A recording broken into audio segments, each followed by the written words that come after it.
actor y dueño de Family Romance, y Mahiro Tanimoto, un adolescente que no conoce a su padre porque se fue cuando ella tenía 16 meses. La madre de Mahiro contrata los servicios de Shuichi para que se haga pasar por su padre y entonces comienza el relato. La historia está narrada de manera tal que se confunden los límites de la realidad y la ficción. Y eso nos hace preguntarnos si la elección del director de utilizar recursos de ficción entremezclados con otros documentales podrían ser leídos como un modo de interrogar la dimensión de los efectos que tendrían los semblantes para el sujeto contemporáneo. ¿Dónde empiezan los afectos y dónde terminan sus copias? ¿Qué podemos hacer si descubrimos que una pasión falsificada es incluso mejor que su original? Bueno, dejo planteado estos interrogantes para dar lugar a la palabra a nuestro invitado especial, al que le damos la bienvenida y le agradecemos la participación en nuestro espacio. José Vidal es psicoanalista, miembro de la EOL Córdoba y de la AMP, Asociación Mundial de Psicoanálisis, docente del IOM 2 y asesor de nuestro grupo de investigación de cine y psicoanálisis. Luego de José, antes que José le demos la palabra, vamos a contar que va a haber intervenciones de Paula Salas, participante del CIDE Tucumán y asistente a nuestro grupo de cine y psicoanálisis, y Marian Bajús y Daniela Lescano Dip, ambas integrantes del grupo de cine y psicoanálisis. Bueno, te escuchamos, José. Bueno, ante todo, muchas gracias por la invitación. La verdad que me siento honrado con este grupo, que la verdad que los conozco casi todos, ¿no? Me encanta. Cada vez me estoy haciendo más santiagueño. Bueno, pero mi tonada va a seguir siendo cordobesa. La película, la verdad que me impresionó porque al principio me sugería, al comienzo de la primera escena de la película, me parecía que era una película porno, porque está utilizada una cámara de muy baja calidad. De hecho, después me puse a buscar y efectivamente ha sido la intención del director de Herzog de hacer una película como si tuviera un carácter semidocumental, pero también, y este me parece que no es un detalle menor, algo como casero. Una película que podría hacer cualquiera de nosotros con una cámara común, no una cámara de alta definición como las que se usa en cine. Esto me parece que remite directamente a una problemática que está planteada desde hace bastante tiempo, que es la producción de subjetividades y la producción de imágenes y personajes, que me parece muy oportuno lo que vos traías recién, Gaby, cómo cada uno hace un personaje de sí mismo. Esto es algo muy bien trabajado por Boris Groys, un autor ruso, que a mí me lo hizo conocer Pilar Ordóñez y que la verdad que me ha servido muchísimo. Tiene un libro que se llama Hacerse Público, en el cual plantea que a partir de cierto momento histórico, particularmente a partir de la muerte de Dios, planteada por Nietzsche, el sujeto contemporáneo ha perdido el alma, en el sentido de proyectarse en función de una trascendencia, y lo que viene a su lugar es la construcción y el diseño de una imagen de sí. Entonces, ciertos recursos técnicos, como son los celulares, las cámaras, las computadoras, permiten que cada sujeto pueda construir y publicar una imagen diseñada de sí mismo en Facebook, Instagram, YouTube, etc. Recién una de las chicas decía, voy a tener que poner una foto mejor mía ahí, ¿no? Porque estamos siendo representados por nuestras imágenes autodiseñadas y autoconstruidas en performance, en el sentido performático de que es como una instalación en la que participa uno a veces involuntariamente. Es decir, este video que estamos haciendo nosotros puede ser multiplicado por otras personas para otros lugares y nosotros formamos parte de una suerte de construcción estética que va mucho más allá de nosotros mismos y mucho más allá de nuestra voluntad incluso de participar. Los que no quieren participar son fotografiados en distintos momentos sociales y después subidos a las redes. De todas maneras, son vistos, aquellos que no tienen Facebook, no tienen Instagram, son vistos en las redes. Ese diseño de la imagen de sí es muy pregnante y ha sido muy planteado en Black Mirror, por ejemplo, que esta película remite de alguna manera a esta idea de la vida online, de la vida artificial generada, bueno, también la película Her, bueno, hay muchas que plantean cómo los instrumentos técnicos de la época van produciendo una construcción de la subjetividad más allá de lo que era tradicionalmente el cuidado de sí cristiano, del espíritu, de la intimidad, del alma, conferida a la trascendencia. Y esto en la película aparece a lo largo de todo el film. Permanentemente, todo encuentro y toda actividad tiene que ser filmada, fotografiada y subida a las redes. El padre con la hija tiene que sacarse una selfie y subirlo a las redes. La otra que quiere ser una estrella en YouTube hace que falsos fotógrafos, falsos paparazzi le saquen fotos. En fin, es muy presente esta idea del recurso técnico que produce un desdoblamiento, como bien planteabas vos, entre la imagen de sí y el sujeto, ¿no? Que en realidad no sabe muy bien si se trata de sí mismo o se trata de esta proyección imaginaria que hay en los demás. Y yo me quería detener, para no hacerme muy largo, porque eso es bastante obvio en la película. Quiero decir que los recursos técnicos precarios que usa el director son para mostrar que esa película la podría haber hecho cualquiera. Es decir, cualquiera con su celular podría hacer una película de ese tipo, ¿no? Sencillamente imaginándose una pequeña historia y filmándola. Se me ocurren otras películas que tienen ese formato también de la escena sobre la escena que va produciendo el video y la fotografía y los celulares. Pero hay una escena donde el director muestra, me parece, toda su intencionalidad y que me hace acordar a Lacan en el seminario 17, en el último capítulo, donde habla de el morir de vergüenza, en el sentido del sujeto contemporáneo que al perder el significante que lo podría representar en el campo de lo social, es decir, al traicionar el sujeto su tradición, su legado, su ser para la muerte, que es eso, en definitiva, lo que es el significante amo, el sujeto al renunciar a ese significante queda reducido a un puro signo, que Lacan dice obsceno. Por eso no podía evitar pensar de que la película es un poco porno de todas maneras, ¿no? Aunque no tenga imágenes explícitas, sino que todo lo que es, y esto es algo que plantea este personaje que se llama Paul Preciado, que últimamente está muy entre nosotros porque Miller está mojándole la oreja.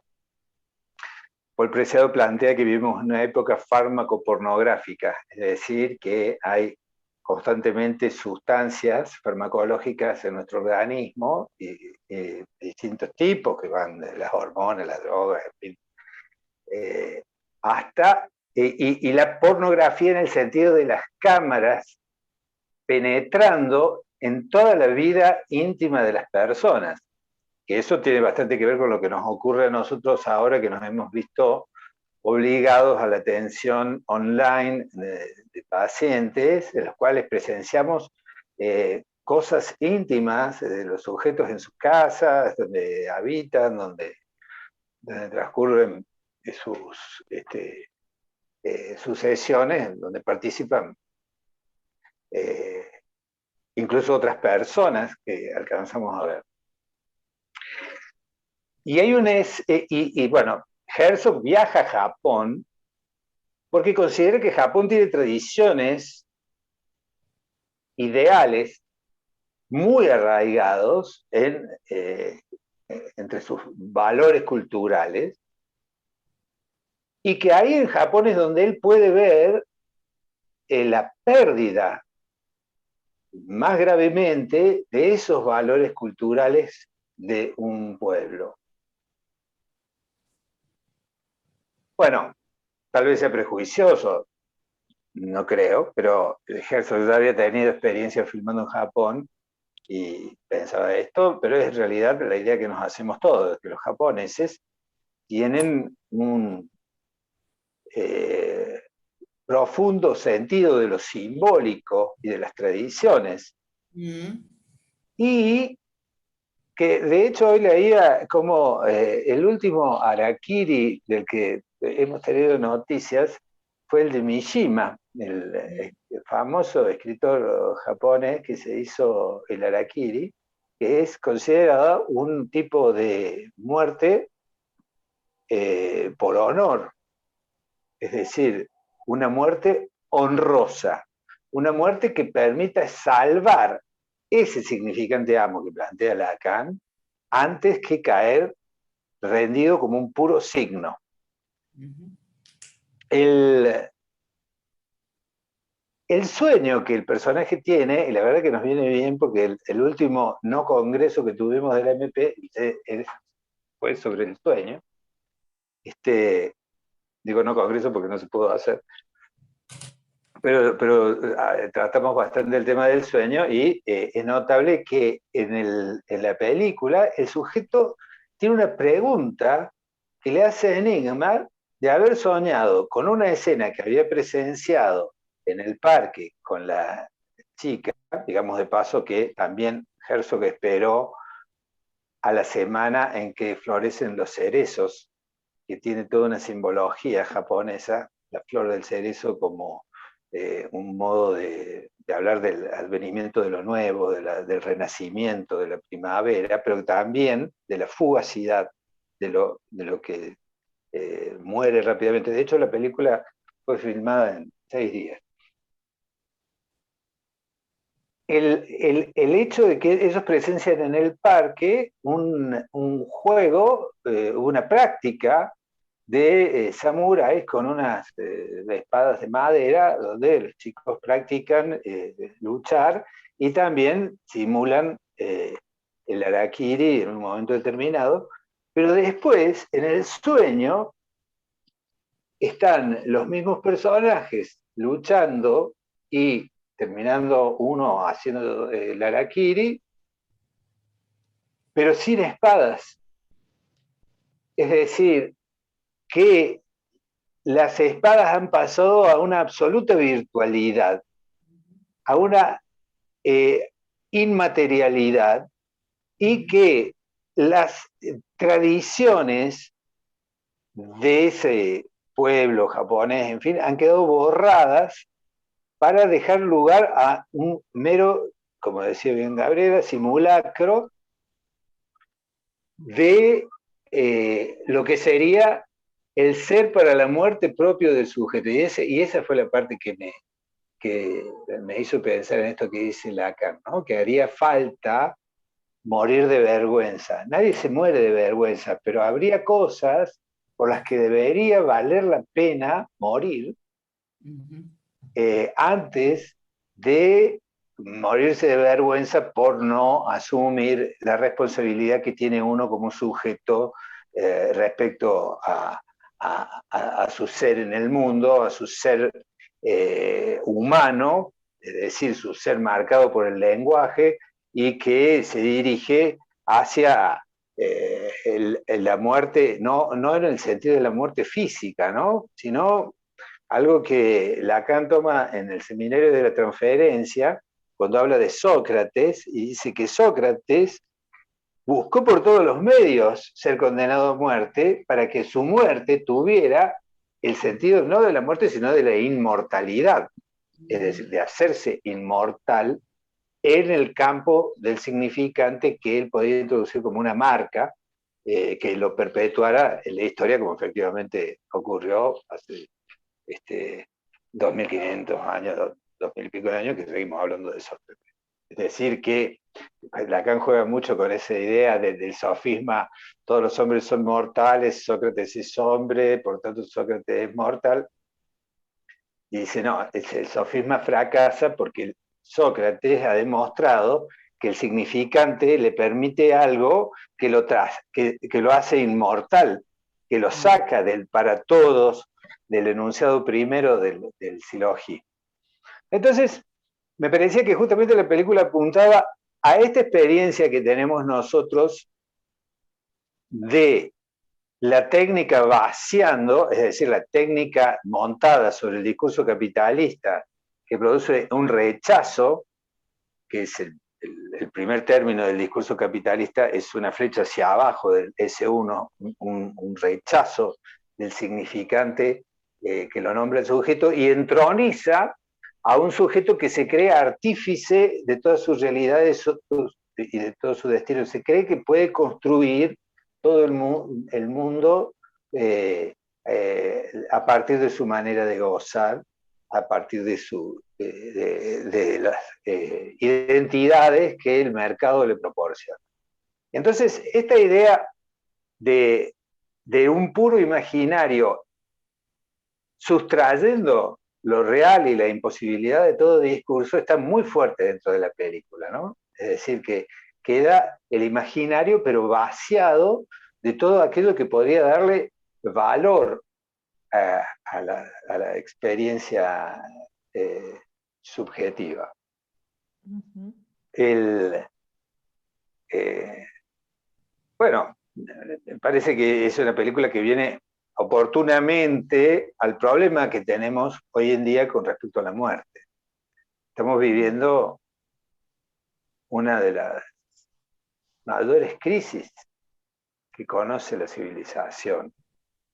Es decir, más allá de los problemas sanitarios, problemas de salud, nosotros tenemos un planeta entero con su cultura y su civilización en un impasse que no hemos conocido nunca, y que tiene mucho que ver con la idea que nos hacemos de la muerte y del sobrevivir.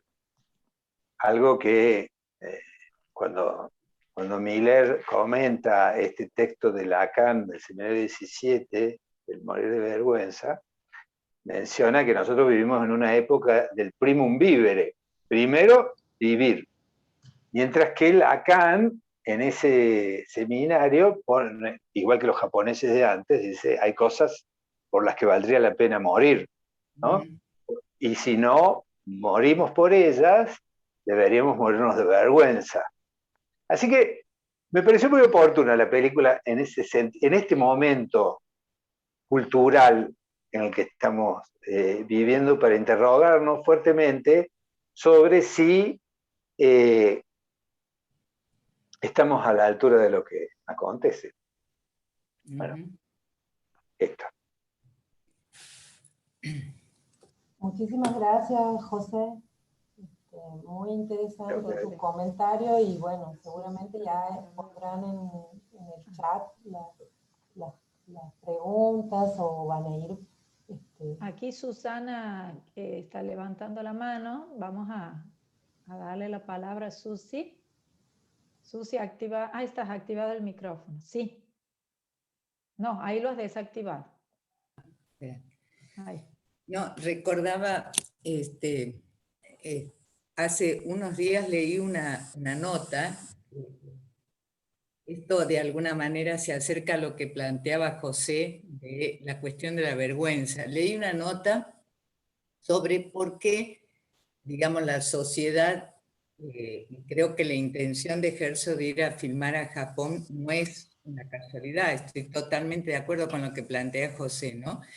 Es decir, mostrando la diferencia entre la sociedad occidental y la sociedad oriental, ¿no? Entonces mostraba de qué manera había influido el confucianismo como para que la sociedad oriental, China, Corea, Japón fundamentalmente, tuvieran como valor, a pesar de que hoy el capitalismo hizo que muchos de estos valores se pierdan, igualmente conservan algo que tiene que ver con la vergüenza precisamente, ¿no?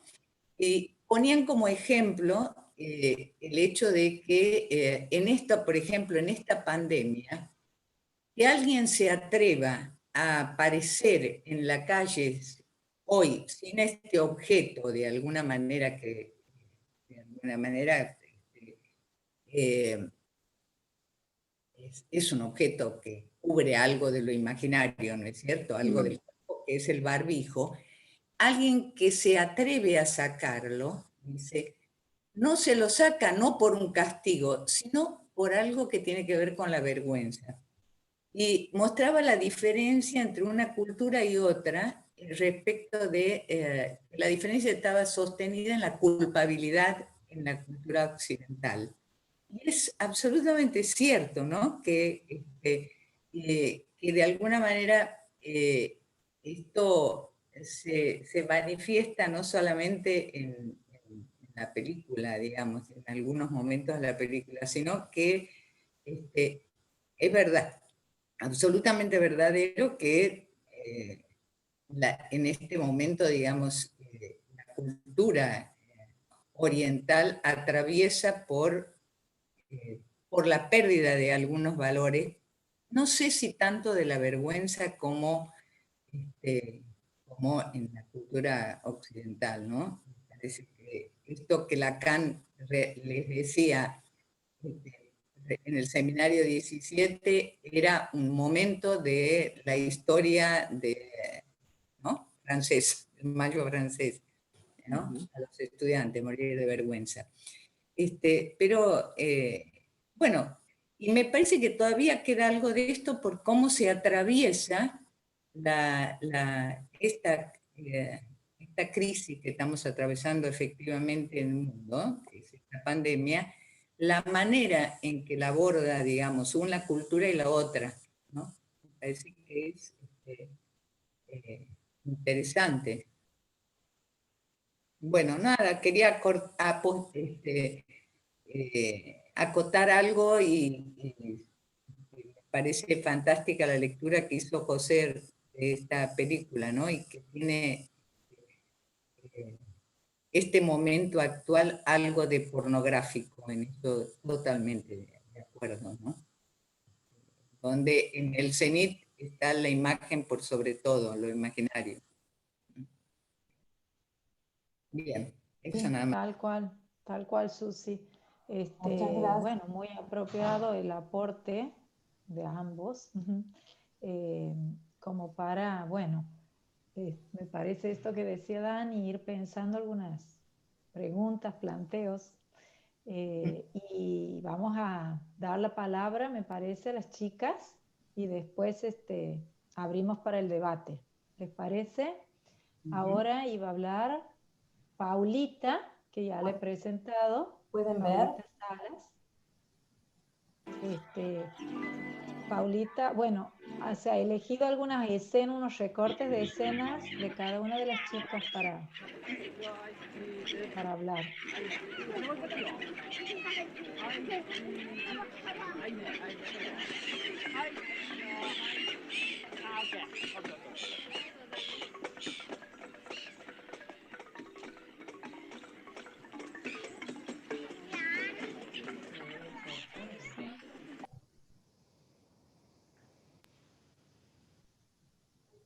Pauli.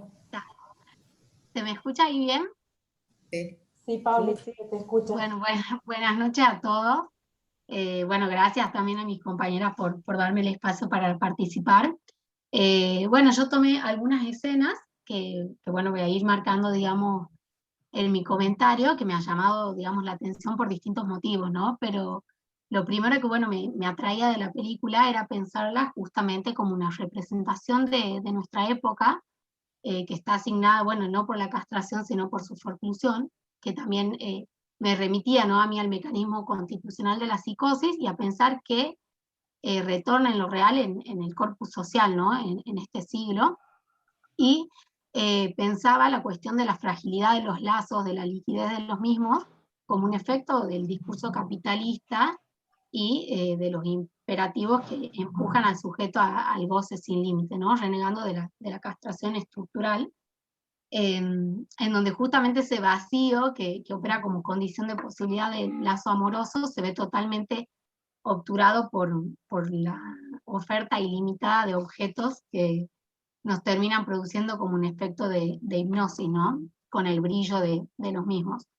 Entonces, en eso es que yo introducía la película Family Romance, que me parecía muy interesante porque en algún punto siento que nos enseña sobre el debacle o la caída del significante del nombre del padre, reduciéndolo a algo puramente ilusorio, imaginario, en donde justamente la película muestra cómo esta gran empresa de Family Romance ofrece muchos sustitutos, ¿no?, de roles, ya sea padre, hermano, hijo, amigo, o lo que sea, digamos, necesario en pos de responder a la demanda, y cómo justamente Ishii tiene que asumir literalmente un rol de padre. O sea, el rol creo que está justamente ligado a esta idea imaginaria, ¿no?, de lo que debería representar de acuerdo a lo establecido socialmente, a partir obviamente de un pago por ese servicio que hace la madre de esta niña de Mahiro. Sin embargo, sí me parecía como otro punto re interesante en la película, es que se llama Family Romance LLC, que significaba compañía de responsabilidad limitada.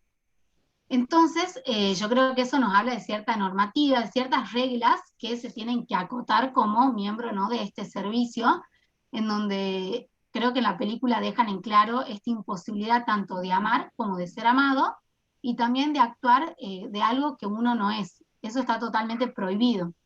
Entonces creo que eso marca una imposibilidad justamente para poder justamente dar lugar a un lazo de amor, ¿no? Por eso hablaba justamente de la fragilidad de los mismos.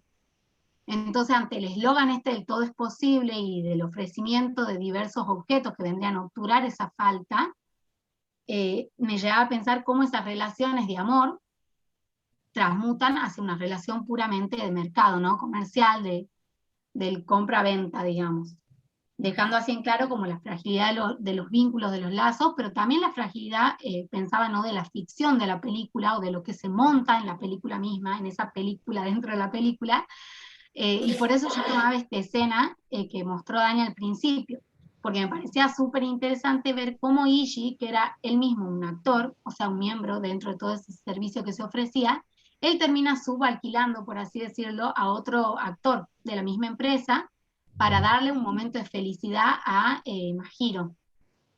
Después él se pregunta si ella se habrá dado cuenta o no de que se trataba de una ficción, como que lo deja en el plano de la duda y supone que no, ¿sí?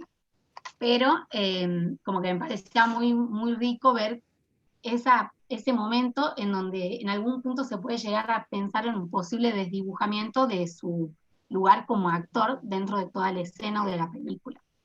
Y a partir de eso yo también marcaba dos momentos, dos escenas que me parecían muy ricas, que era una cuando él se cuestiona si su familia podrá o no ser incluso un elenco contratado, o sea, también actores que ficcionen para él, y el momento en donde él comienza a pensar en la muerte, ¿sí? Y se acerca, digamos, a la madre de Mahiro, diciéndole que quizás debería pagar por ese servicio para que él muera. Él de hecho va y consulta sobre el cajón y todo, en donde queda una vez más, creo que, una mostración de esa imposibilidad del lazo amoroso, ya que estaba prohibido de antemano como una a priori esta cuestión de amar y de ser amado. Entonces, llegando así a una conclusión, como que yo pensaba que Ishi, al modo de un péndulo, es como que va entre la vida y la muerte, constantemente en la película, y me preguntaba yo por qué, ante la contingencia de su amor por Mahiro, que lo vivifica, digamos, y sobrepasa toda la ficción, por qué él elegiría justamente la muerte, ¿no? Así que bueno, ese era mi comentario. Muchas gracias, Pauli.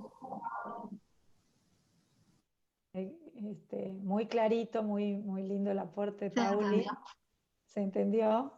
Y ahora vamos a después a hacer algunas preguntas. Y pasamos entonces a Marian, que también es integrante del grupo de cine. Marian, activa tu micrófono.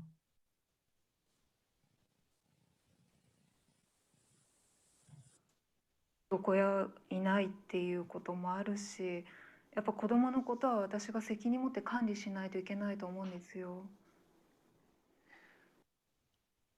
この前まひろちゃんがインスタの画像を見せてくれたんですけど、これバリのビーチでこうやってヨガのポーズやってるやつ。バリ。そうバリで、ああいうのって別にまひろちゃんが更新しても何も問題ないんじゃないかなって思うんですけどね。バリは行ったことないんですけど。あれ、ひろちゃんバリでビーチでこうやってやってきたって一生懸命言ってたけどな。あのビーチでっていうのは私も見ましたけど、あれ熱海なんですよ。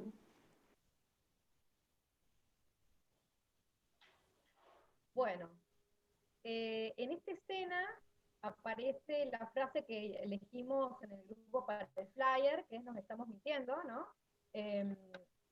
Nos estamos mintiendo el uno al otro. Cuando Ishi le comenta a la madre acerca de la foto que le muestra Mahiro y se da cuenta que Mahiro en realidad le había mentido, que nunca había ido a esa playa de Bali, sino que quería impresionarlo, ¿no?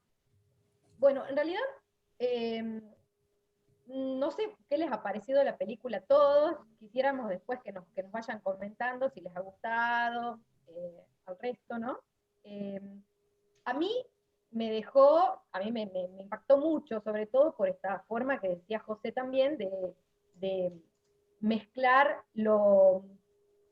el simulacro, la ficción con lo real, ¿no? La mentira con la verdad. Los actores no son actores, esto que decía Gaby también al inicio, que el protagonista en realidad es el empresario, el dueño de la empresa que existe realmente en Japón, que los que aparecen ahí no son actores, son inclusive algunos dentro de la empresa trabajan. Bueno, a mí me dejó, después de ver la película, una sensación que no sé si me pasó a mí nomás, que estas culturas pareciera que nos llevan la delantera en algunos aspectos. A mí se me ocurría que deja en evidencia un lugar al que pareciera que estamos dirigidos, ¿no? Como llevados a esta forma de vida que tiene mucha pregnancia de lo imaginario, ¿no? De la apariencia, del parecer, y pareciera que vamos a desembocar ahí. Entonces, a mí eso me llamó la atención. Los japoneses llevan siglos cargados de una notable actuación cotidiana, mucho mayor que en Occidente. Y esto que decía también José, que brindan mucha relevancia muy fuerte a las presiones sociales o a las exigencias sobre lo individual, ¿no? Hay muchos investigadores que trabajan este tema de la sociabilidad en Japón, como lo que está bien visto o lo que no está bien visto, ¿no? Cómo hay que ocultar aquello que no está bien visto. Por ejemplo, las frustraciones, los fracasos, la necesidad del cariño físico también, ¿no? Aparecen como en un lugar de tabú, en un lugar de no quiero saber nada de eso. Y a nosotros que estamos leyendo el seminario y estudiando el seminario 20 de Lacan, y él empieza con eso, no quiero saber nada de eso, ¿no? Empieza identificándose un poco como analizante en ese lugar, también nos llamó la atención. Pareciera que en la película se muestra como que no hay lugar para que se muestre aquello de lo que el sujeto padece, ¿no? aquello que está en el lugar de la falta. No se pueden poner ahí palabras, sino más bien actos. El actuar como si es considerado algo valioso, de hecho, en este lugar. Así, por ejemplo, en la película vemos cómo simular un padre correcto en la boda de una hija, o simular ser una celebridad, esta chica que paga para que aparezcan el resto como sacándole fotos, ¿no? Siguiéndola. Hay un antropólogo japonés, que voy a leer la cita que dice él, ¿no? Estudiante de su propia cultura, dice: los japoneses le damos un valor muy especial al hecho de ser como otras personas. Se lo considera un acto de originalidad. Jamás creemos que imitar sea algo malo. Tal vez sentimos placer al experimentar la desintegración del yo, porque en el fondo nos provoca un enorme alivio, dice Michiro Tada, que es este antropólogo japonés. Y bueno, yo en realidad lo relacionaba volviendo a Occidente, porque esto nos suena mucho a Occidente, por supuesto, también, y me acordaba del oráculo de Delfos. Hay una frase, un aforisma escrito del oráculo de Delfos, en el templo de Apolo, que Platón lo va a traer y va a decir que tiene que ver con un pensamiento muy fuerte en Sócrates. Y me muero porque José justo lo nombró Sócrates también. El aforismo es conócete a ti mismo, que es un aforismo muy famoso, ¿no? Y que más adelante filósofos como Sartre, como Jean-Paul Sartre, lo han tomado para hablar de la autenticidad, que para mí han marcado la historia de Occidente, ¿no? ¿Qué es la vida auténtica? Para Sartre la vida auténtica tiene que ver con hacerse cargo del deseo, del propio deseo, ¿no? De los propios ideales, de las propias creencias, por sobre las exigencias sociales, ¿no? Y esto, inclusive Sartre en las novelas que escribe o en las obras de teatro, los personajes llegan incluso a llegar su vida por sobre esos ideales, ¿no? En contra de esas exigencias sociales. Y quizás por eso creía yo que me hizo tanto ruido la peli, porque me parecía que quizás estos personajes me parecía como que han llevado o llevan vidas inauténticas, ¿no? Sumidas en las cuestiones de las exigencias, desde ese lugar, ¿no? Desde el pensarlo así. Porque el simulacro del que se parte en la película es del orden del fingir, del pretender ser alguien que no soy, o tener aquello que carezco, y sirve para tapar una falta, renegando de ese vacío estructural y de la falta que habita en cada uno de nosotros, que para el psicoanálisis, bueno, cada uno tiene que arreglárselas con eso. Ahora bien, si del deseo hablamos, para el psicoanálisis, en el caso del deseo, tiene como condición una falta, ¿no? Hay una pérdida de goce. Por eso, lo que deseo no es lo mismo que lo que quiero, y muchas veces esto implica la pérdida del alcance inmediato de la satisfacción, o sea, ¿no? De postergar aquello que anhelo, que quiero. Y en la peli esto me parece muy llamativo, como las ausencias, las frustraciones, ¿no? Parecieran no ser tolerables para los personajes. Y en ese lugar aparece la simulación. En la frase que he elegido, nos estamos mintiendo el uno al otro en esta escena que veían, que menciona Ishii. Si bien ese es el trabajo de él, ¿no? Aparentar, pareciera que en el caso de Mahiro, algo le conmueve tanto que se le vuelve insoportable, ¿no? Y deberá soltar. Esto que decía Pauli, ella le dice que lo ama, pero él no puede amar y confiesa, en Family Romance no podemos amar ni ser amados, ¿no? Y de esta manera revela que justamente el amor conlleva poder hacer con esa falta, ¿no? Reconocer que me falta el otro, que algo me falta también, reconocerse en falta, y como decimos en psicoanálisis, hacer lugar a la castración. Y esa imposibilidad no es solo, claramente, del personaje principal. Algo que cada día aparece más hoy, no solo en Japón, acá, por supuesto, que las cosas que sirven para suplir una falta son aceptadas.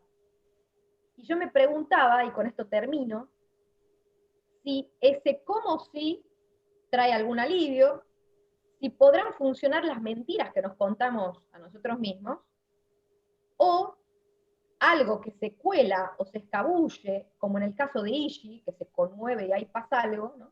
Vendrá a conmover esa aparente tranquilidad que nos queremos, bueno, brindar. Dejo esas preguntitas para después. Muchas gracias, Marian. Marian, excelente, me han gustado mucho los aportes de las chicas. Vamos a pasar entonces al aporte de Dani. でも俺石君はすげえ仕事やってると思うよ。すごく周りの人たちをハッピーにしてると思うし、ファミリーロマンスはすごい僕はいい会社だと思うけどね。石井君はちゃんとね、人を使って人の愛情を、提供してるんだから、俺はすごい立派だと思うけどね。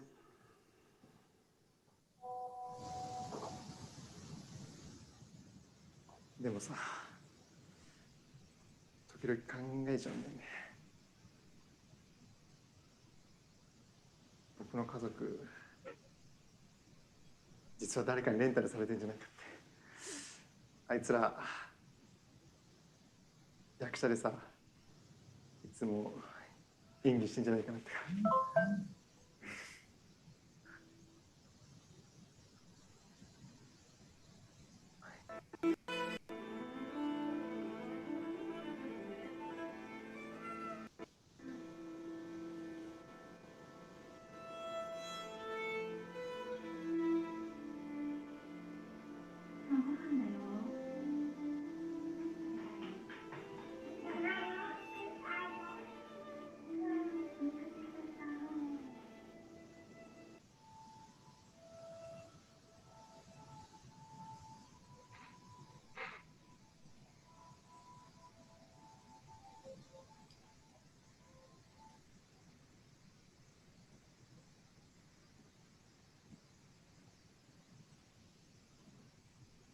Bueno, ahí he seleccionado dos partecitas de las escenas de la película.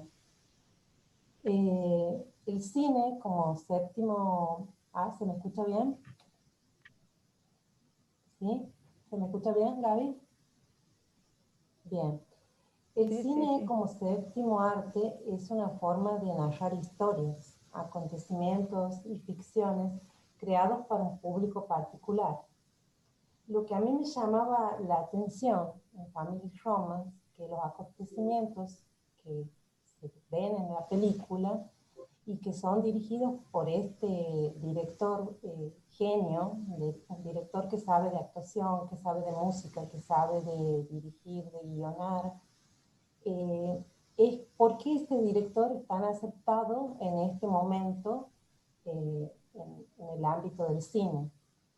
Y a mí me da la idea de que él se permite muchas licencias que avasallan todo el tiempo límites.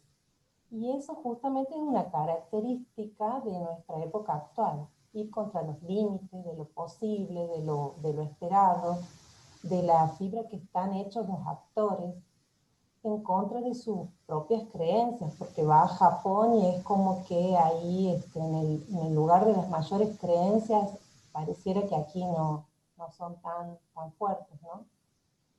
Y en esta ocasión dobla la apuesta, traspasando los límites de los formatos, recurriendo a poner en escena a protagonistas de la vida real, a poner en escena sus historias, pivoneando la intimidad de su trabajo, de su empresa. A mí me parece que juega generando con la confusión. En algunos momentos pensamos si es una película o es un documental o, como decía José, es una filmación casera, un transcámara o es la vida real. En esta historia de compra-venta de emociones, como la titulan, quisiera enfocar en la escena donde el protagonista Ishii Shuichi dialoga con su partener. Escena que está lo más cerca de la realidad, me parece, por lo menos a mí, realidad que siempre es ficcional.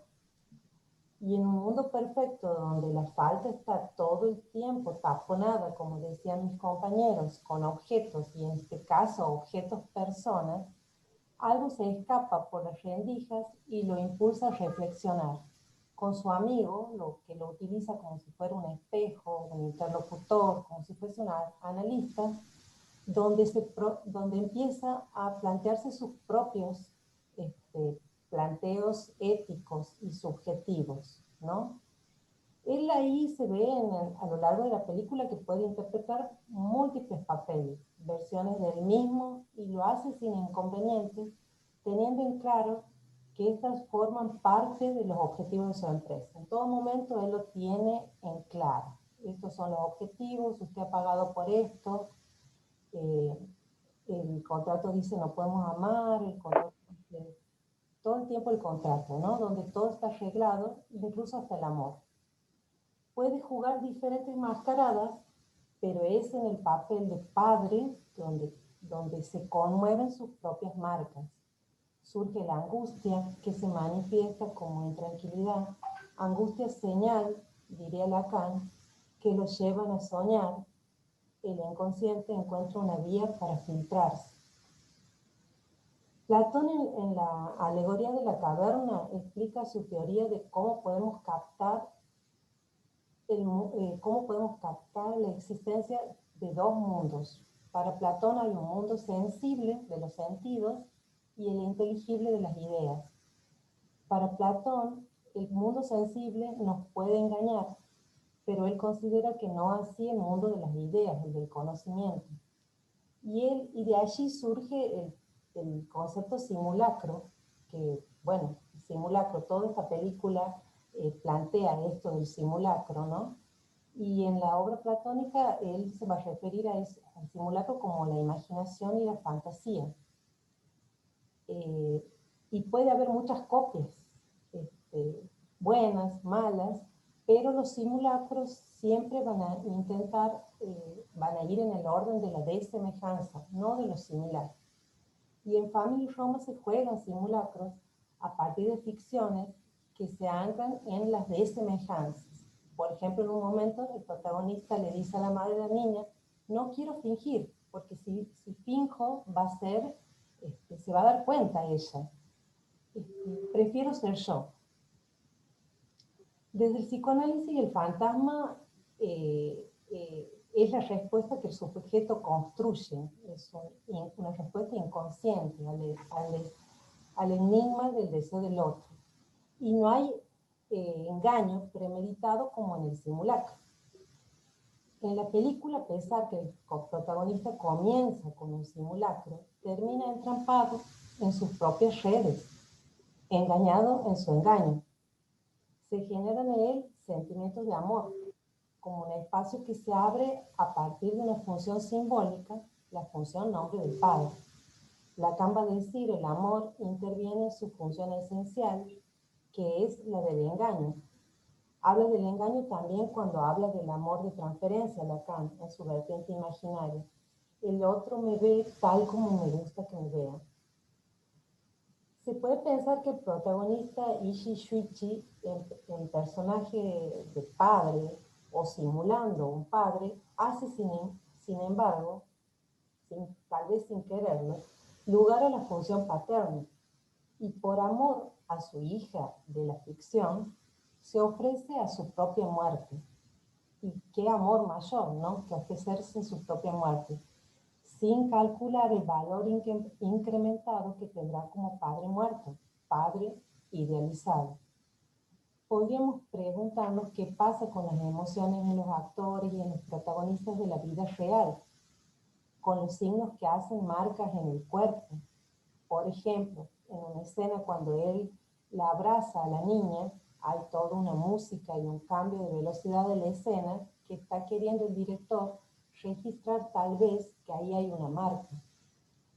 El director va a recurrir constantemente a signos, a la pantomima, al juego spin, a los ruidos de la semilla de la vidente, a los actores, al seppuku, las manos en el vidrio que hemos visto ahí en la filmación, entre muchos otros, que aluden a recrear un mundo de fantasía donde nada parece faltar. Al final, antes de ingresar a su hogar, se da cuenta que hay algo de lo que no quiere saber nada, como Lacan cuando inicia el seminario 20, algo en relación al inconsciente, a la paternidad, a eso familiar que se traduce en desconocido y queda perplejo. Y para finalizar, me queda una pregunta: ¿qué hay de estos lugares que ocupa y de las emociones que siente? ¿Cómo se inscriben en su psiquismo? ¿Son parte de una fantasía? ¿Son parte de un simulacro, una ficción o una realidad sentida? Bueno, supongo que se habrá escuchado. Bien, Dani, sí, perfectamente se ha escuchado. Si bueno. quieren comenzar a preguntar, a hacer aportes, pueden ir diciéndonos para que les vayamos habilitando, o para que ustedes mismos vayan habilitando. Hay algunas preguntas en el chat, me parece. Vamos a un poquito a ver ahí. Me ha parecido muy interesante lo que ha planteado la Vale. Valeria, no sé si quieres decir la pregunta o quieres que la leamos. No sé dónde está la Vale. A ver, vamos aquí. Al chat. Vale. Hola. Hola, Vale. ¿Cómo estás? Bueno, léela mejor. Es que no la encuentro, Vale, por eso. Era... sí, podría pensarse... si podría pensarse esto de la imposibilidad de amar que hablaba Paula, como una forma de hacer semblante, que es el lugar un poco que ocupa el analista, esto de hacer semblante, de parecer, se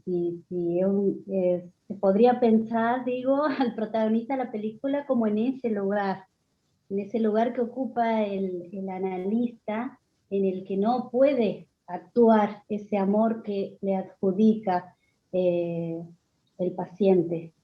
Un poco eso. Bien, totalmente de acuerdo, Paula, te digo. Vale, vos sabes que hoy hemos estado justamente conversando aquí con María Rosa, Cantos, eso, ¿no? Esto mismo que vos traes, cómo hay algo ahí de la posición del analista, ¿no? Que bueno, que yo creo que María Rosa lo estaba formulando, ya va a participar, pero viene al caso esto que yo había investigado, ¿no? Esto que vos de alguna manera lo estás planteando con el tema del semblante, ¿no? Ahí que es, bueno, con lo que trabajamos, ¿no?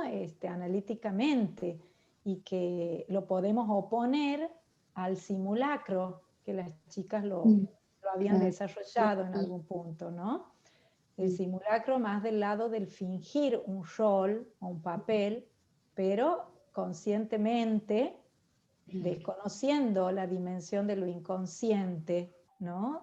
De alguna manera, el fingir hay una intencionalidad, ¿no?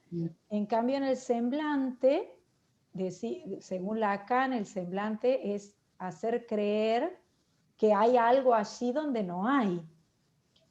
Y en ese sentido, bueno, esto de enmascarar la falta, pero ahí entramos a la dimensión de lo inconsciente, que en algún punto, yo cuando trataba de investigar un poco eso, bueno, se le parecen en alguna medida, y me parece que viene aquí bien esto que vos estás planteando de la posición del analista, que también es hacer el como sí, ¿no?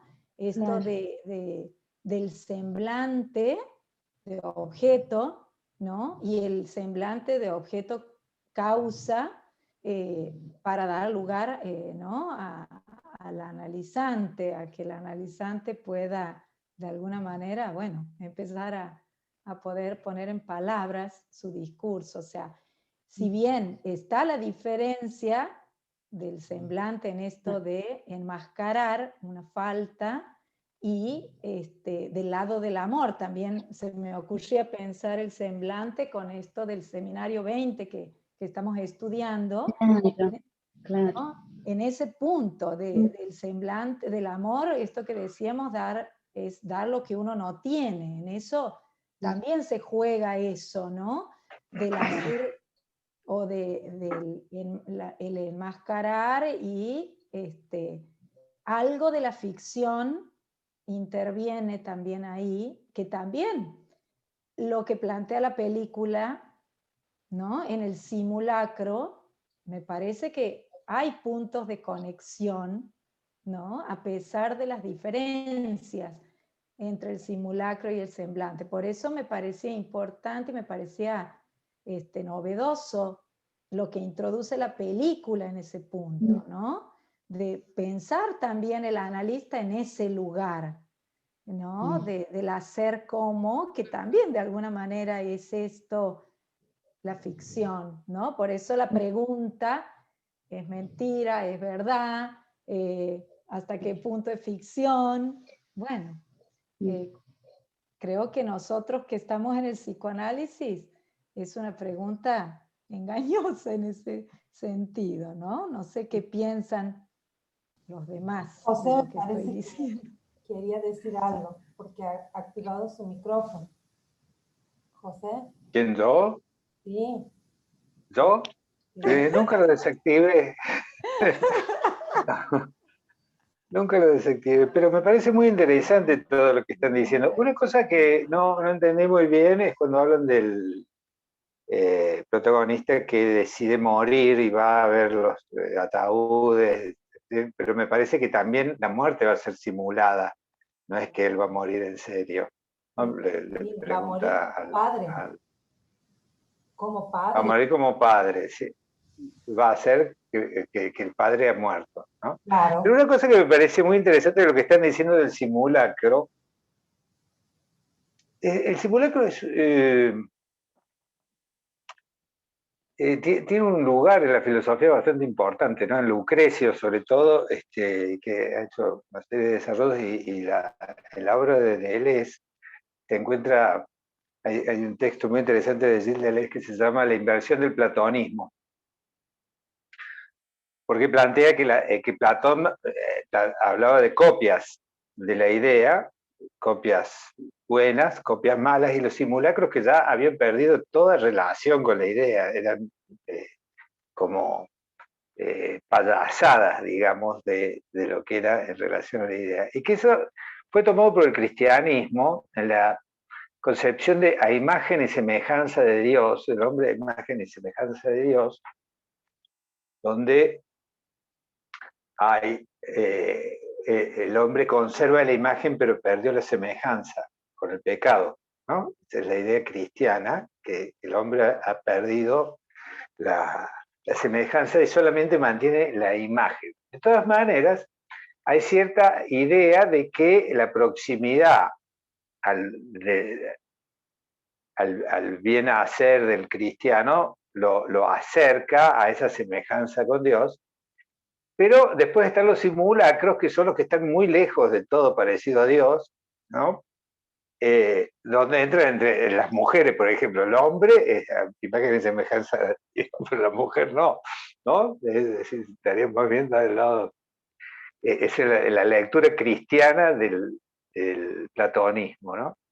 Entonces, Deleuze plantea que el platonismo, a partir de Nietzsche, sufre una inversión, es decir, que los simulacros empiezan a tener una jerarquía que no tenían en el cristianismo, es decir, que todos aquellos que no estaban fundados en torno a la idea del padre, de la familia cristiana, en fin, y que estaban en la periferia de todo eso, podían empezar a tener una representación social válida, ¿no?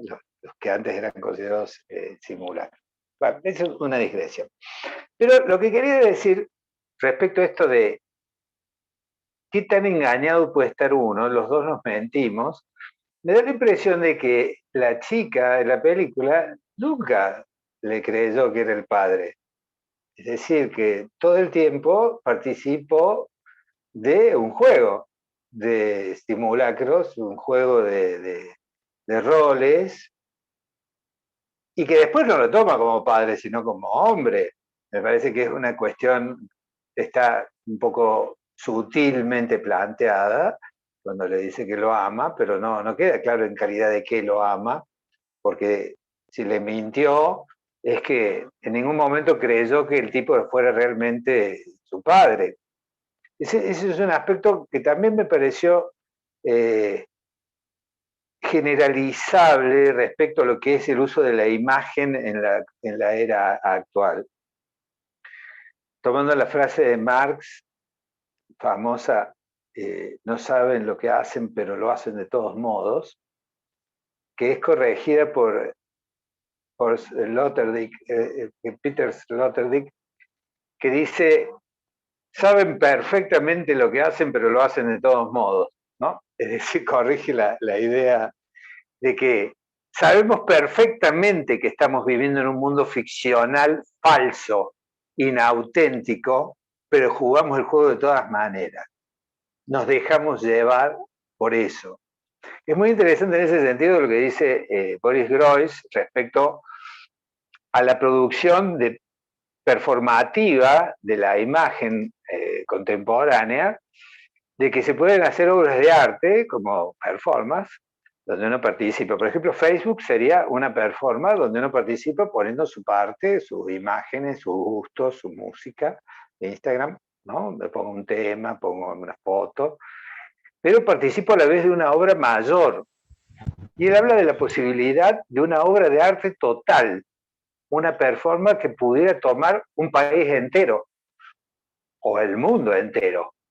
Él toma como ejemplo de una obra de arte total a la Rusia de Stalin, ¿no?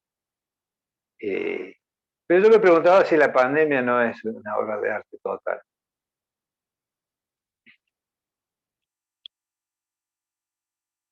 ¿Se cortó?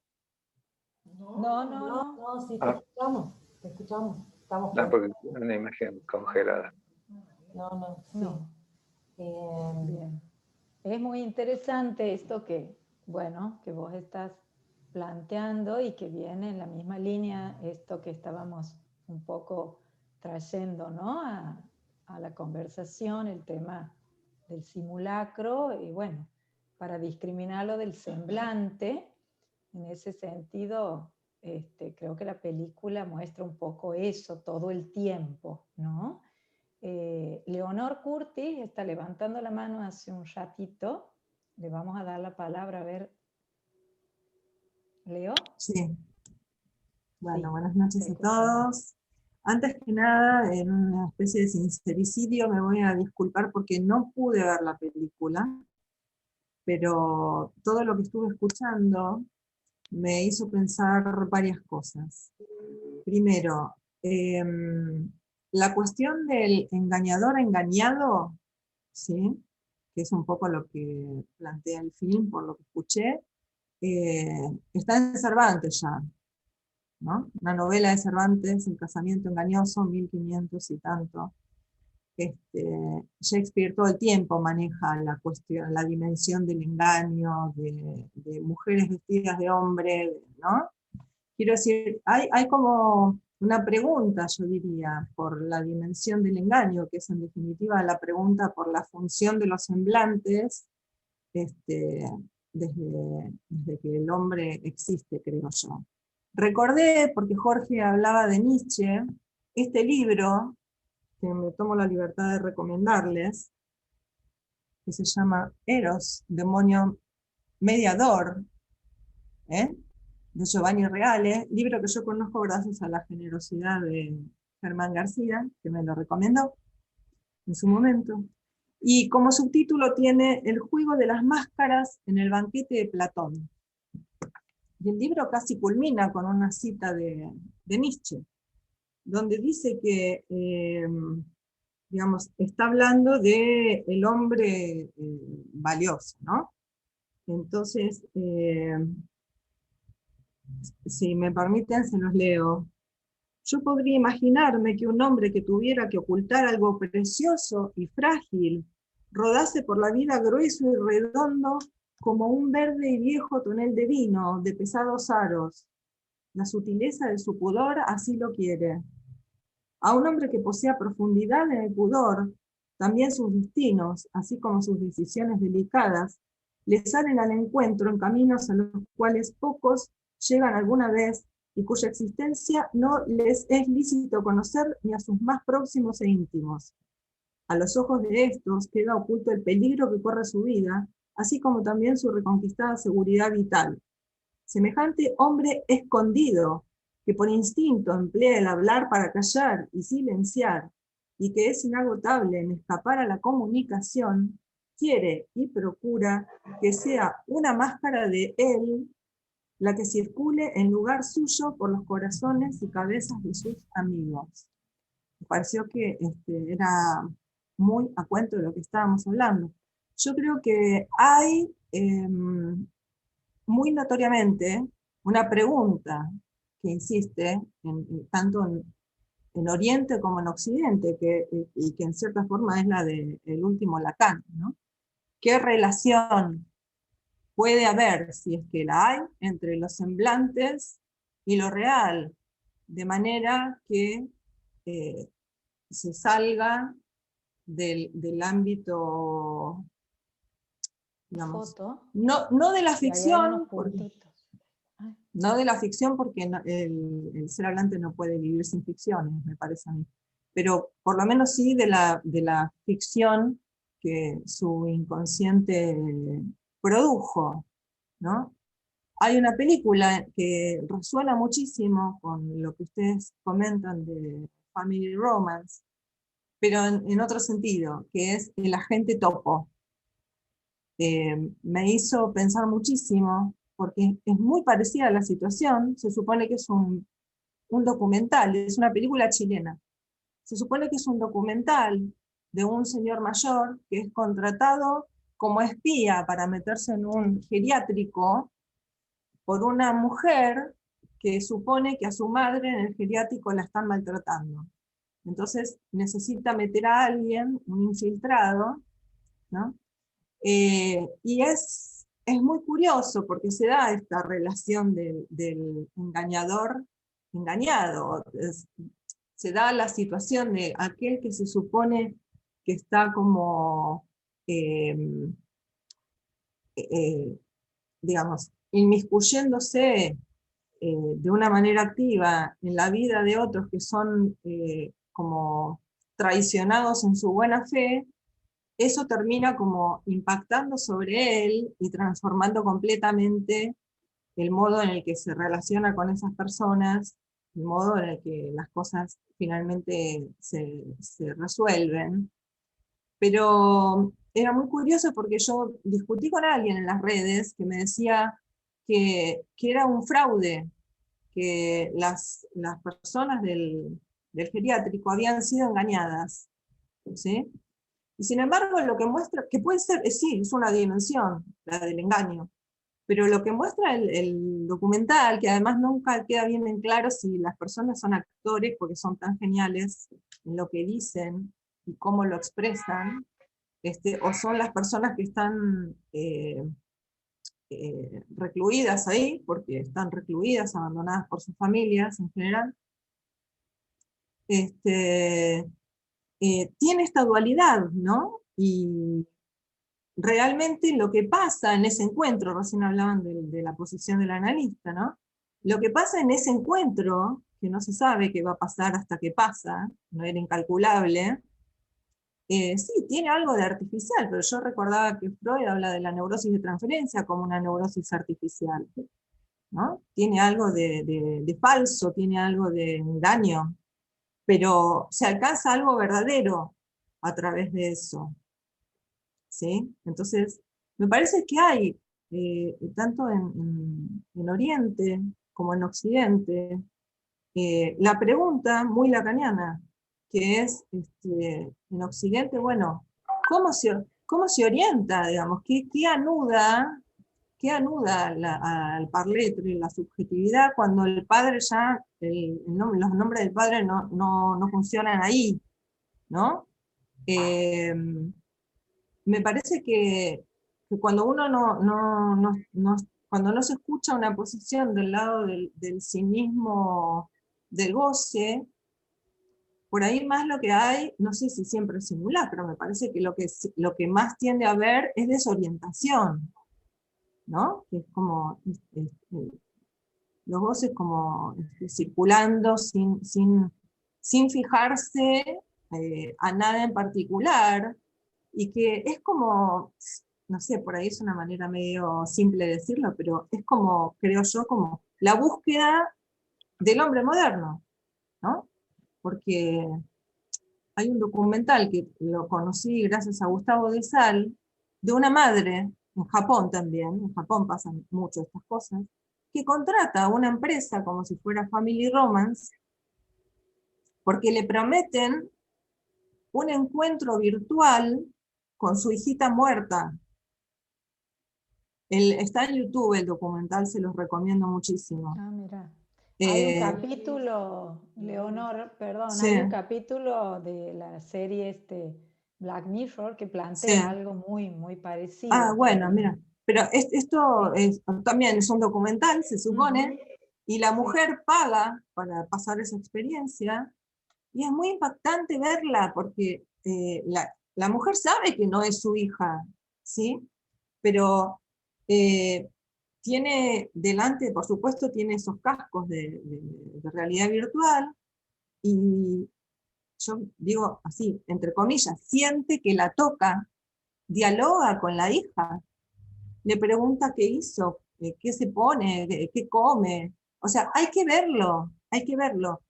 Entonces, claro, yo pensaba, el punto está en que esa mujer tuvo que pagar para hacer eso. O sea, hay una empresa que lucra con estas cosas, que esa es como la vertiente, digamos, capitalista, ¿no?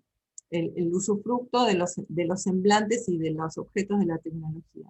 Totalmente. Pero esa mujer es muy impactante ver cómo de verdad la experiencia la atraviesa, y llora, y se conmueve, y tiembla, y se emociona. Por eso yo creo que hay como una pregunta en el aire de los tiempos, que es, bueno, ¿cómo se hace desde este momento histórico que nos toca vivir, donde en general los seres humanos quedan como muy solos en relación a su propio goce? ¿Cómo se hace para lograr articular eso con el otro? Y me parece que esto vuelve en el arte, que el arte se está ocupando de plantear estas cosas, ¿no? Porque la película del Topo es de una directora chilena. O sea, no estamos hablando de gente con Herzog que participan del mismo movimiento, ¿no? La situación es totalmente diferente, la cultura es totalmente diferente, pero sin embargo se preguntan sobre lo mismo. El de la niña, ¿cómo se llama? No me lo acuerdo. ¿Sabes qué? Lo puedo buscar y después se los paso. Bueno, Leo, bueno, gracias. Dale, vamos a ver si alguien más quiere participar, algún comentario, alguna pregunta. Mientras van haciendo preguntas, a mí me hace acordar, esto que estás hablando, Leonor, me hace acordar a la silla vacía, que también en algunas escuelas de la psicología se utilizaban como para decir algo a alguien que ya no está o que está muerto, y bueno, todas esas expresiones, ese sacarse eso de adentro, aunque sea un simulacro, tiene también sus efectos, ¿no? O sea, eso también es lo que hemos intentado también trabajar en la película. Aquí dice Ivana, ¿quieres levantar tu micrófono? ¿Quieres habilitar tu micrófono? Habla de Big Right Back, capítulo de Black Mirror, donde se simula mediante inteligencia artificial el esposo fallecido. Sí, justo que había nombrado la licenciada, el capítulo ese, justo quería comentar sobre ese capítulo, yo lo había relacionado con ese capítulo, donde no se soporta el duelo por el marido fallecido. Entonces, mediante inteligencia artificial, digamos que lo devuelven a la vida, pero lo que hace la inteligencia artificial es tomar todas las redes sociales para formar esa persona, entre comillas. Entonces, toma videos, audio, Facebook, Instagram, todo, y forma a la persona en cuanto a que esa persona piense, hable, actúe como la persona del esposo fallecido. Con eso lo había relacionado también. Entonces es un simulacro de emociones y donde no se soporta la muerte. Me parece muy interesante lo que dice Ivana, y comparto con Leonor esto del tema del engaño. A mí justamente me llamaba la atención el caso de la niña en la película, ¿no? Porque la única, yo, a diferencia de José, yo sí creo que ella, que no sabía y que ella creía que era su padre y por eso lo ama, digamos, ¿no? O sea, que ella confiaba en él, si no, no podía haber aparecido algo del amor, me parece a mí.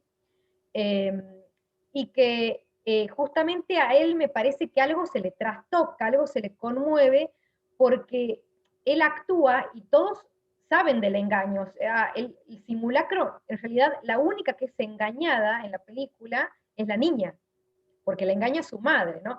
El resto de las personas que pagan por el servicio de Family Romance saben que están siendo parte de una actuación que les trae aparentemente, por supuesto, cierto alivio. Aparece en la película que funciona, no sabemos qué tanto transitoriamente o no será, pero algo que me pareció justamente que por algo a él, este caso de esta niña le conmueve y aparece la angustia, porque en el único momento donde, ¿no?, él se empieza a preguntar, esto que sueña encima, el protagonista, aparece un sueño, no es casual, con la muerte, ¿no?, con un suicidio ritual, y después va a preguntar para hacer ritualizar su muerte, ¿no?, para hacerse pasar por la muerte para esa niña.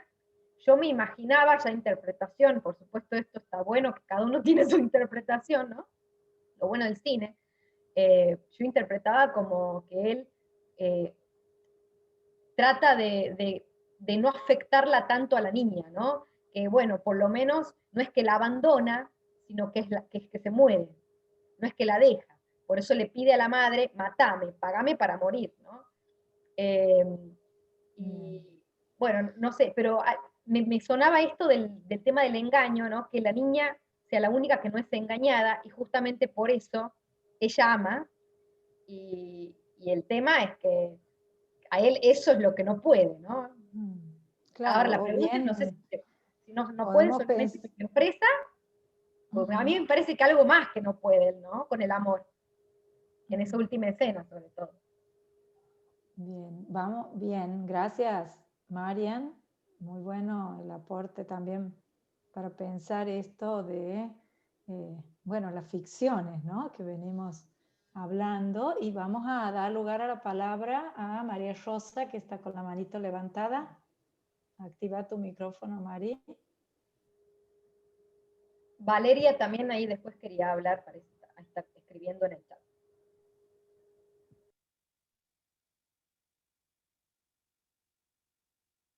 No se te escucha, Mari. Pone, sacate los micrófonos, sácalos y desenchufalo del celular o de la compu.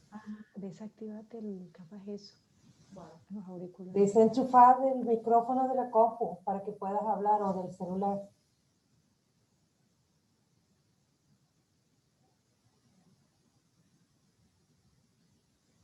Mientras María Rosa, ahí vemos que dice Valeria, sí, de la silla vacía la Gestalt. Qué interesante, dice, no poder hacer duelo, y el simulacro cumple con una función para ese sujeto, una forma de velar el engaño, lo doloroso. Mari. Bueno, ahí se me escucha, sí, se me prende la cosita verde, así que se ve que se me escucha. Bueno, les estaba diciendo, agradeciendo los aportes, la verdad que es muy interesante, bueno, poder escuchar las interpretaciones de cada uno y la riqueza que eso trae bueno, a la experiencia de ver la película. Y no puedo dejar de decir lo que extraño de el encuentro que teníamos antes, de los cuerpos, digamos, juntos para ver la película. Los ¿no? pochoclos, la gaseosa, todo extrañamos. Claro, el ciclo antes, bueno, transmitía la película en un recinto donde estábamos todos juntos, y una vez que terminaba la transmisión, bueno, ahí dábamos lugar a los comentarios.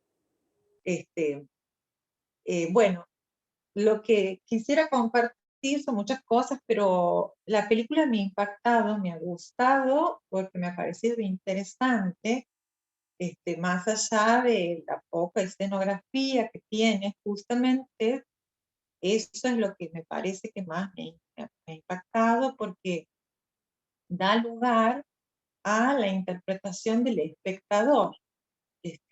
Es una película que no hay historias, es decir, no hay una historicidad, nadie sabe por qué los personajes piden lo que piden, ni por qué esta empresa, este dueño de esta empresa se dedica a eso, ¿no? Y me ha parecido muy interesante eso, y cómo todo gira alrededor de poner el cuerpo. Eso me ha llamado mucho la atención, cómo la experiencia, el acto o las actuaciones, que no es lo mismo, ¿no? Un acto que una actuación, pero siempre está atravesado por esto de que se pone una persona, el cuerpo de una persona,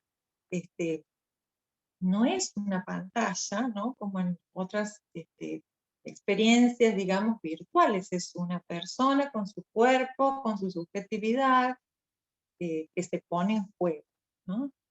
Me ha llamado mucho la atención también los detalles que tiene la película, pequeños momentos que se comparten o que se actúan, pero la persona involucrada los comparte con detalles, ¿no? Mínimos, todos que hacen a una escena que importa, ¿no? Que importa y que afecta también.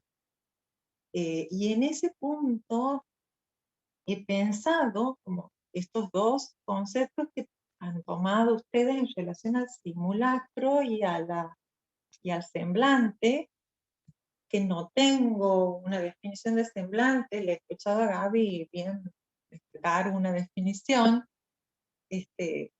pero me hace ruido esto de hasta qué punto es posible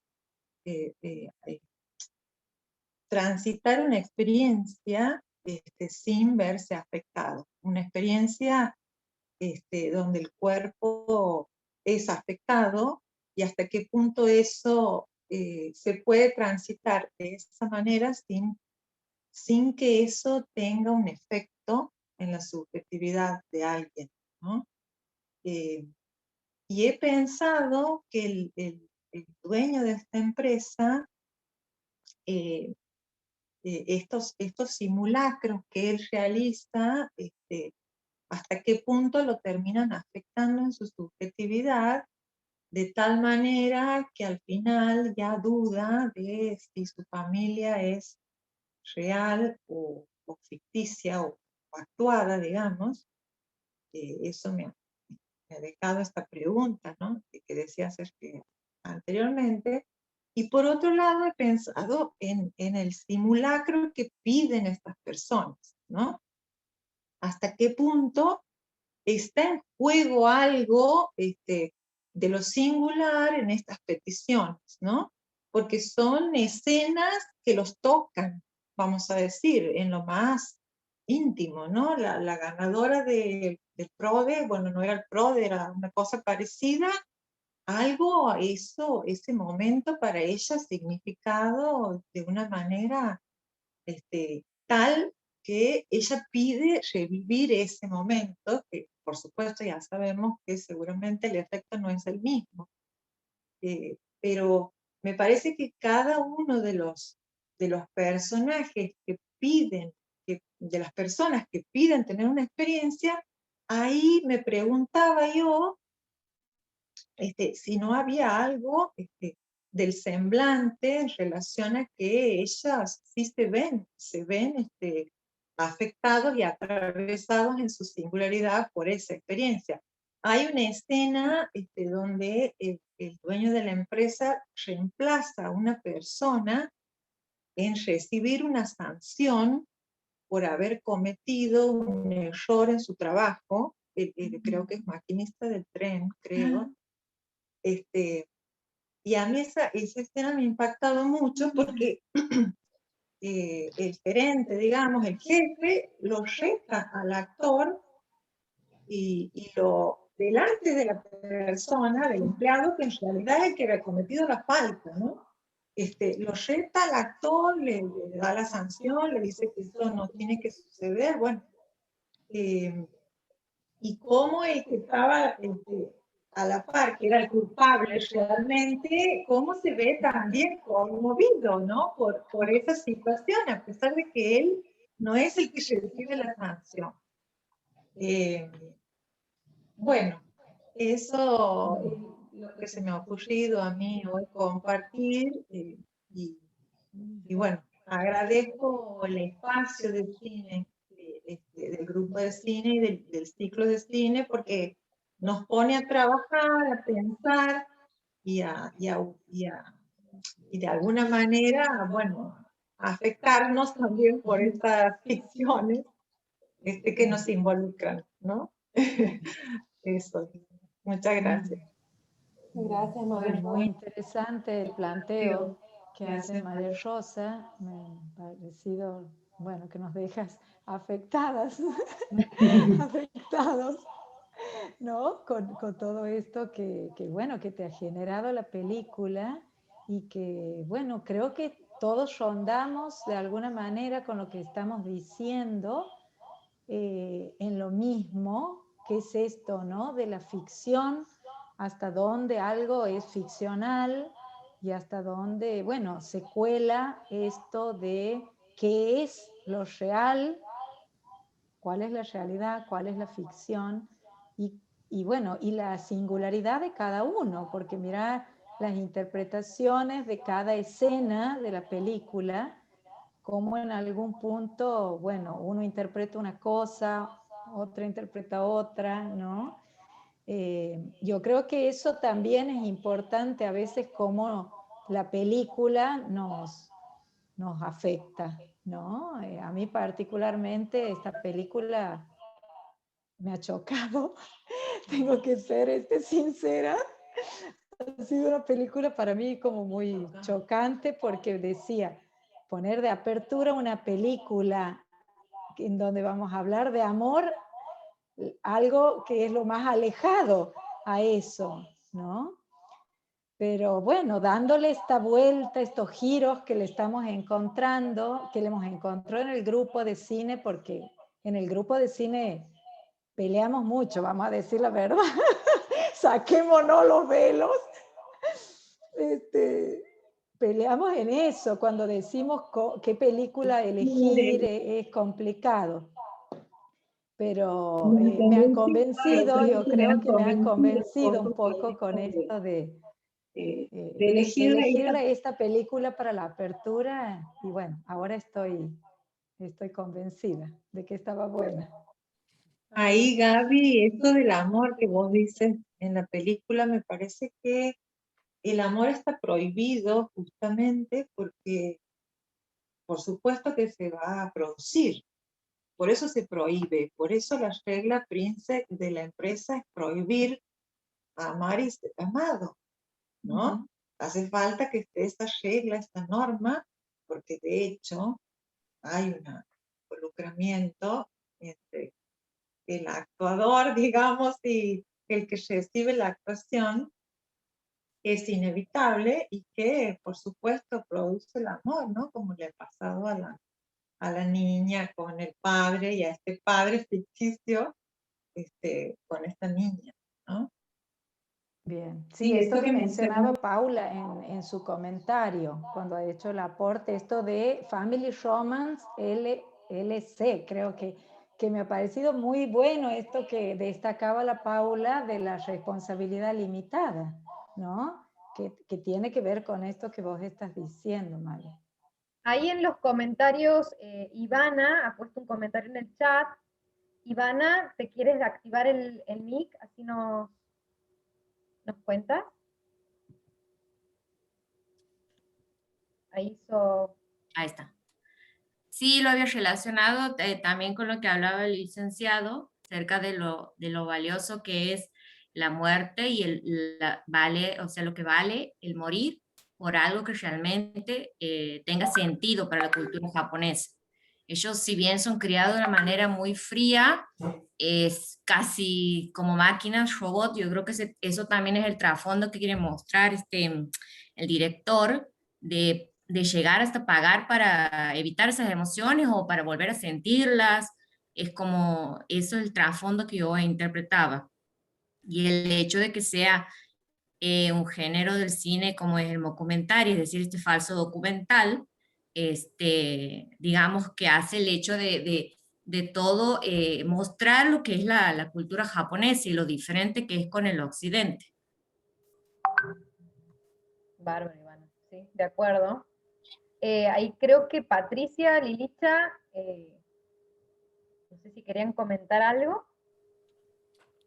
Sí, yo estaba por escribirlo porque no sabía si iba a tener tiempo de decir algo mínimo para contestarle a Gaby, que la película es excelente para ponernos a pensar en la época de lo más crudamente posible, porque es como el extremo de la época, me parece a mí. Así que bueno, después de ahí podemos pensar en el amor, como velar un poco esto, ¿no?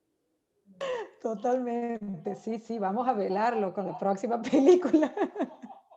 O con la próxima, por favor. Quería decir algo sobre el amor. Sí. Que Lacan, cuando habla del discurso capitalista, dice muy enfáticamente que el discurso capitalista elimina todo aquello que tiene que ver con el amor, porque lo que busca es evitar la castración. Claro. Taponear. Y es exacta.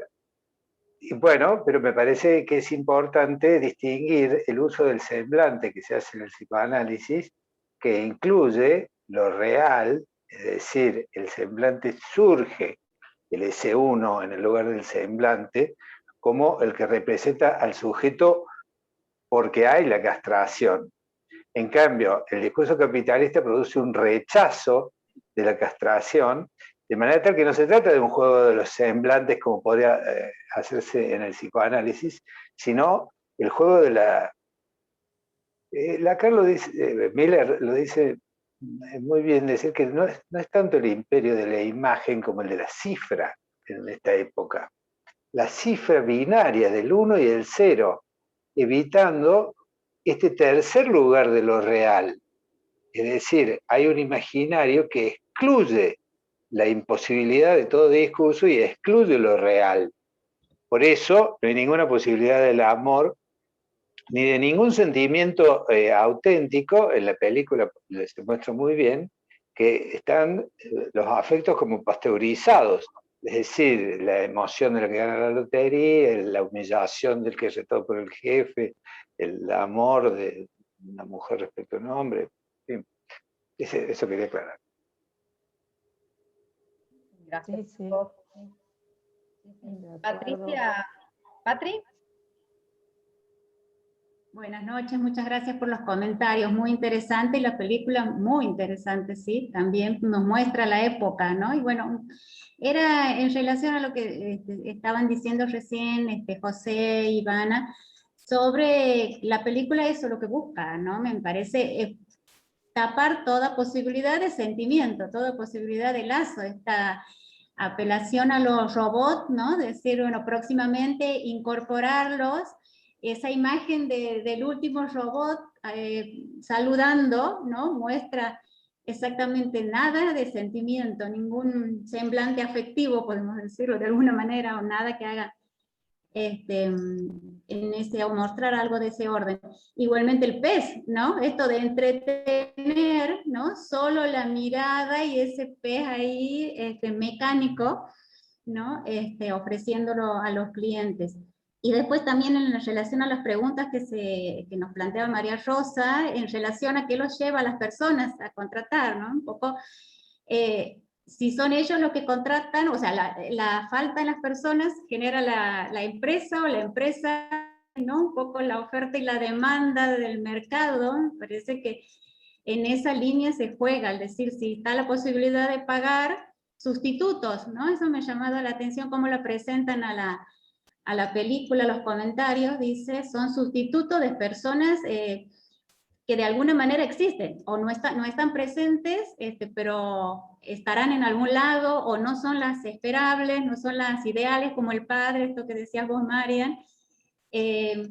Sustituto de momentos, ¿no? Bueno, nada se va a perder si se los puede pagar, ¿no? Parece que un poco es eso el mensaje fuerte. Y José nos decía recién, una posición del discurso capitalista opuesto, nos explicaba en relación al semblante en el discurso analítico, ¿no? Parece que por ese lado es la contracara, un poco en este sentido. Sí, totalmente. Sí, yo por eso traía lo del arte, porque me parece que podemos leer la dualidad, podemos leer que el discurso capitalista no logra suturar, no logra rechazar completamente la castración. Me parece que uno puede leer, digamos que todos vamos hacia Japón. En YouTube está lleno de documentales de cosas que pasan en Japón que uno se queda helado, ¿no? Pero a la vez se escucha, y no hace falta ir a Japón, yo lo escucho acá, no sé ustedes, la cantidad de gente relativamente joven que está sola, que está como en un estado de desesperación porque está sola, ¿no? Por eso yo señalaba esto de que cuando no se encuentran individuos, por llamarlos de alguna manera, situados, armados en relación al cinismo de su goce, que van por la vida así, no se preguntan nada, en general me parece que hay un malestar en relación a este nuevo estado de cosas, y que creo que el arte se ocupa de mostrarlo. No sé si lo denuncia, si lo favorece, si lo explota, pero en algún punto eso aparece mostrado, ¿sí? En las películas. Y creo que uno puede, es como una banda de Moebius, uno puede quedarse con una cara o puede leer la otra cara, ¿no? Como en un balance o como contrapeso, por decirlo de alguna manera. Por eso yo traía lo del agente topo, porque yo quiero creer, quizás peco de ingenua, que no va a ser tan fácil forcluir del todo el amor y forcluir los afectos, no va a ser tan fácil. Por eso yo señalaba esto, ¿no? De que me parece que el arte, por supuesto, a la vez que lo muestra y lo vende y hace de eso un producto, también, si uno quiere, puede leer torcido, puede leer al sesgo, ¿no? Y que por algún lado eso se quiebra. Yo creo que prefiero creer eso, ¿no? Y que por otro lado, si se quiebra es que el psicoanálisis tiene alguna posibilidad, ¿no?, de hacer algo, porque son esos sujetos que no se sienten bien con sus vidas y con sus voces y van a consultar a un analista. Eso quería comentar, ¿no?, respecto del valor del arte, que está tomando el valor del arte ahora. Totalmente de acuerdo en esto que estás diciendo, o sea, apelar, ¿no?, al arte me parece un recurso, bueno, que hay que apelar seguido, porque, bueno, el cine también, como lo señalaba Dani ahí en el comentario, ¿no? Sabemos que el séptimo arte es el cine y que creo que poner una película a discusión también es una manera de tramitar algo de esta soledad, como vos mencionas, y que me parece que es un síntoma de la época, ¿no? Hay unos comentarios. Se armó, sí, se armó un debate bárbaro en el chat, estoy viendo. Sarita empezó con Sara. Si Sara, querés activarlo para comentarnos un poco. Después Valeria, Ivana, Patri y Sabrina, todas comentaron por el chat varias cosas. Si quieren contarnos algo.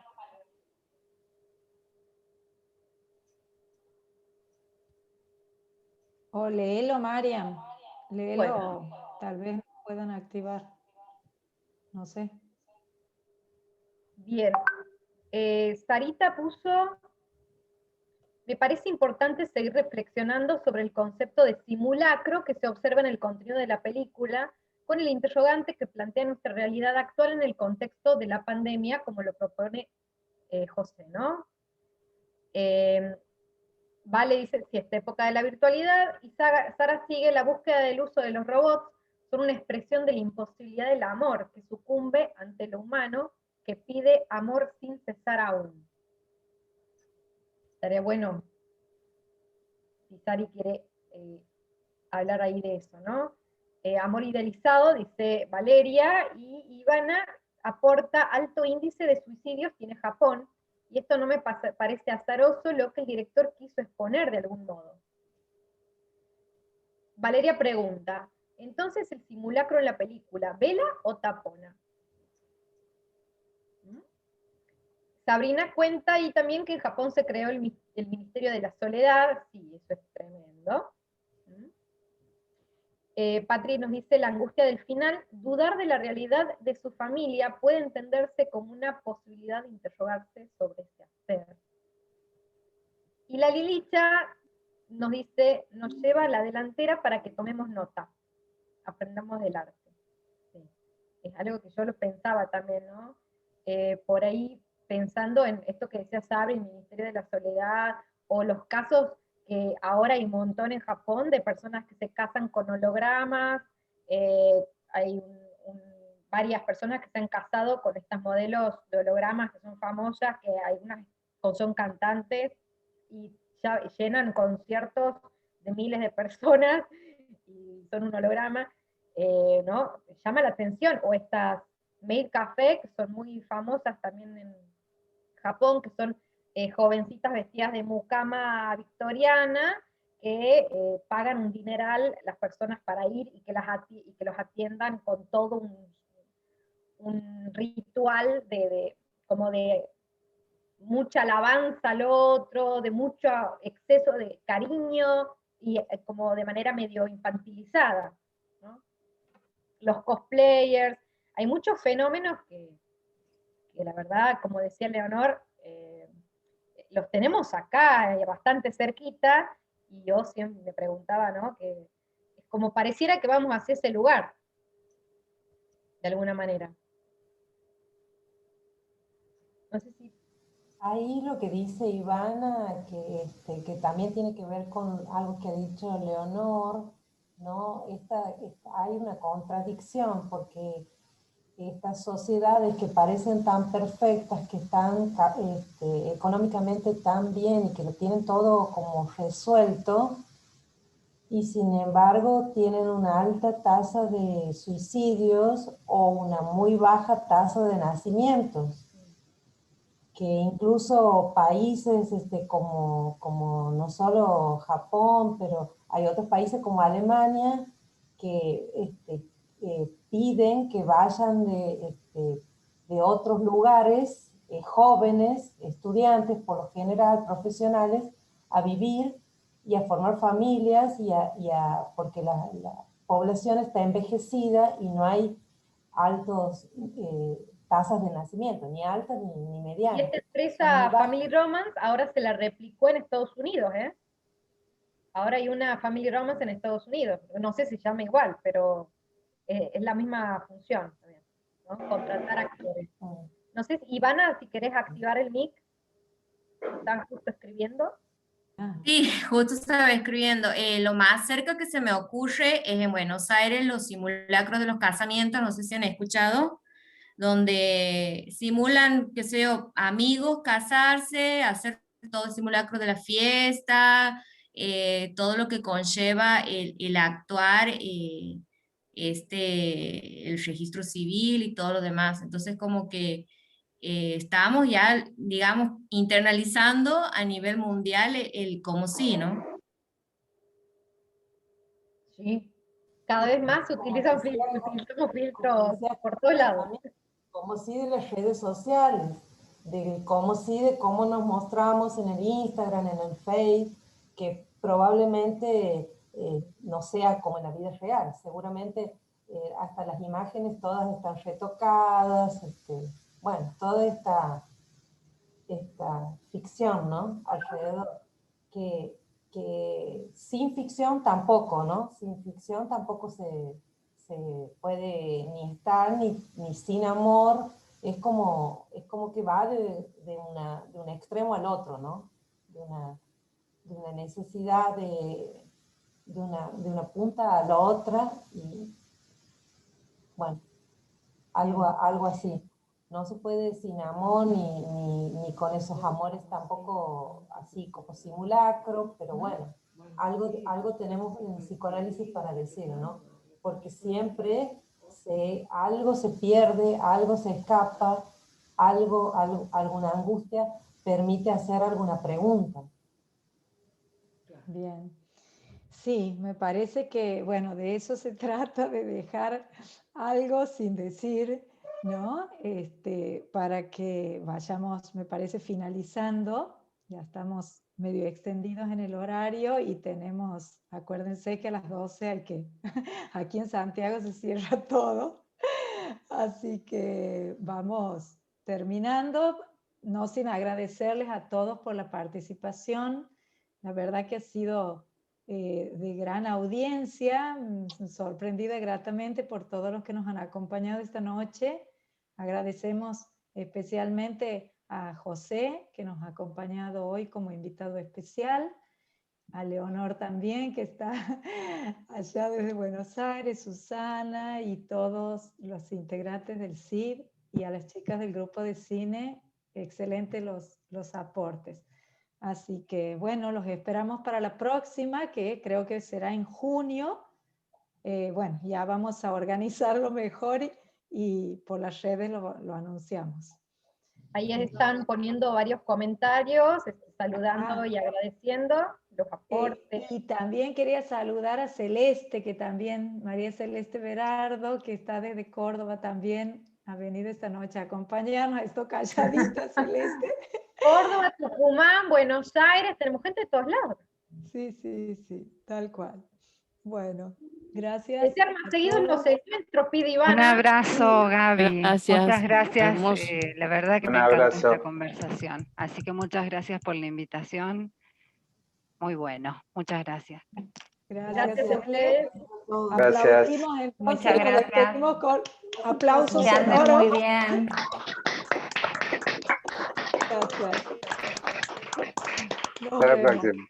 Y hasta la próxima. Buenas noches. Día del Trabajador. Hasta la próxima. Un abrazo para todos. Gracias. Gracias.